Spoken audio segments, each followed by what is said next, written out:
Assalamualaikum warahmatullahi wabarakatuh.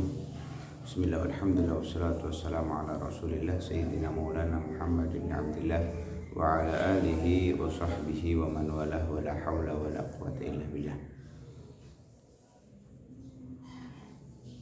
Setan memiliki tugas keinginan untuk membuat seseorang menjadi kawannya di neraka Allah Subhanahu wa taala.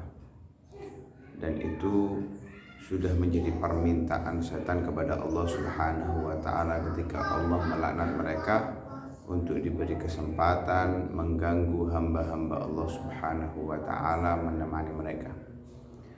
Namun Allah memberikan kepada kita kewaspadaan akan hal tersebut. Inna syaitana lakum aduwwun fattakhidhuhu aduwwa. Setan adalah musuh bagi kalian wahai manusia, dan jadikan ia sebenar-benarnya musuh. Maka dari itu jangan sampai kita tertipu dengan bujuk rayu setan sehingga kita tergolong dengan kelompok mereka yang mendapatkan laknat dari Allah Subhanahu wa taala, jauh dari rahmatnya Allah Subhanahu wa taala. Lantas kita harus mengetahui bagaimana cara kita bersikap ketika setan memberikan kepada kita gangguan-gangguannya, karena setan memang bertujuan untuk mengganggu kita. Sehingga Nabi Shallallahu Alaihi Wasallam pun mengajarkan kepada para sahabatnya ketika beliau berjalan dengan istrinya. Nabi mengatakan, innaha Sofiyah, dia adalah Sofiyah, yaitu istriku. Lantas sahabat tersebut mengatakan kepada Nabi, ya Rasulullah, apakah aku akan berburuk sangka kepada engkau ya Rasulullah? Maka Nabi mengatakan, inna syaitana yajri min ibni adam majrad dam.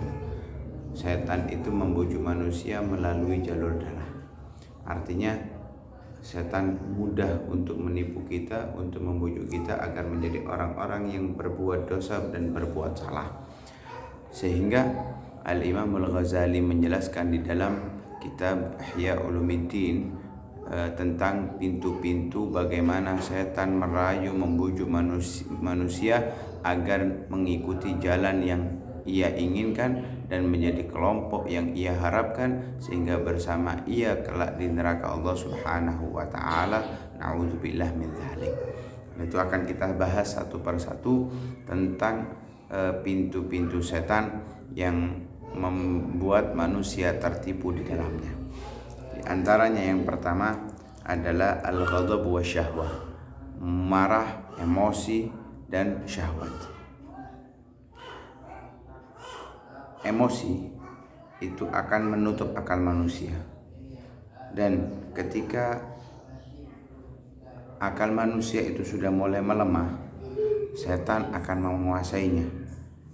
Setan akan membuat dia akan dipermainkan oleh setan seperti anak kecil mempermainkan bola.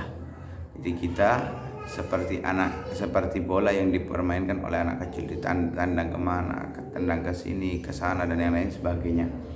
Karena itu ketika kita marah, Nabi Shallallahu Alaihi Wasallam menganjurkan kita untuk bila mana kita masih belum keadaan wudhu, ya wudhu. Kalau masih nggak cukup dengan wudhu, mandi. Kalau nggak cukup dengan mandi, ya kita duduk dan di ujungnya berzikir kepada Allah Subhanahu wa taala.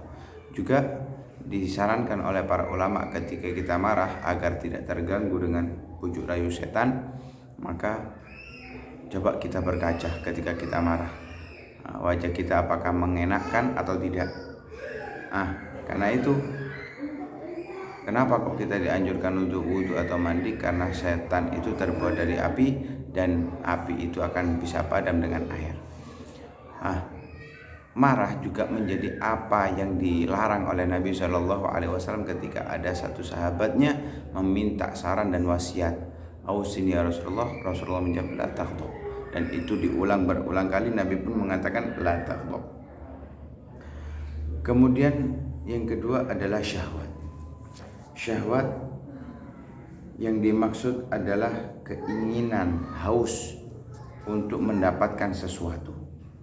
Ketika seseorang itu menginginkan sesuatu, maka setan akan datang kepada dia, merayu dia untuk semangat mengejar apa yang dia inginkan tersebut. Lah dengan itu dia akan menjadi orang yang merugi karena akan membuang banyak waktunya, lalai dari Allah Subhanahu wa taala mengejar apa yang dia inginkan.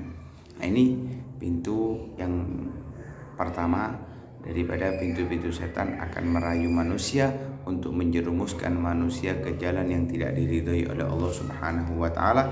Mudah-mudahan kita dijadikan orang-orang yang selamat daripada tipu daya setan. Amin amin ya rabbal alamin. Sallallahu alaihi wasallam Muhammadin wa ala alihi wasallam. Alhamdulillahirabbil alamin.